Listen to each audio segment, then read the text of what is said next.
Šogad Rīgas svētku laikā Rīgas ostai svinam 815. gadskārtu. Kā viduslaiku tirgus konceptuāli saistās ar šiem svētkiem?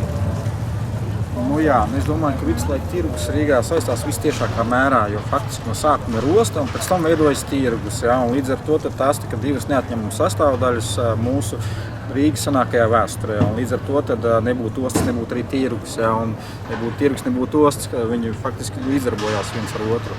Un, lai mēs varētu parādīt, kā mēs dzīvojam senākos laikos, pie Pētera baznīcas mums ir tāds improvizēts viduslaiku tirgus.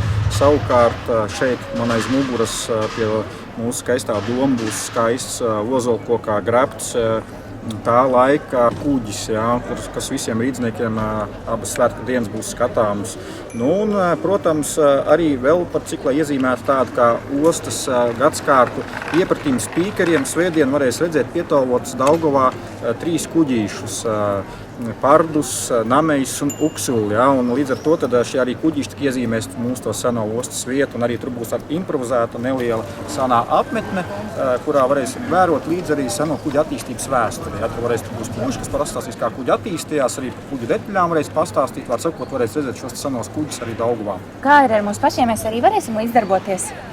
Jā, līdzdarboties mēs vairāk varēsim tieši šajā tirdziņā, kas pie Pētera baznīcas. Tur arī būs atsevišķas nodarbes priekš skatītājiem, kādas viņas būs, mēs redzēsim uz vietas. Protams, arī ļoti liela atsaucība guvis mums šis bērnu rotaļlaukums saucamais. Un līdz ar to tāpēc tas ir faktiski pasākums visai ģimenē, kur bērni ar vecākiem, ja vecāki bērniem var atpūsties šajā rotaļlaukumā, un tad pat laikā var paskatīties varbūt neierastas Rīgas tirdziņiem kaut kādas atribūtas, jeb rotas, jeb kalumus senos, jeb pieņemsim ādas vai podniecības izstrādājums, un citu veidu, kas praktiski nav ikdienā raksturīgi mūsu ikdienišķiem Rīgas tirdziņiem. Mēs centāmies to sortimentu un tirgotājus atlasīt tāds, lai būtu mums interesantāk Rīgas viesiem, lai faktiski mums šis tirdziņš asociētos ar šiem viduslaikiem, ko tad tirgoja viduslaiku Rīgā.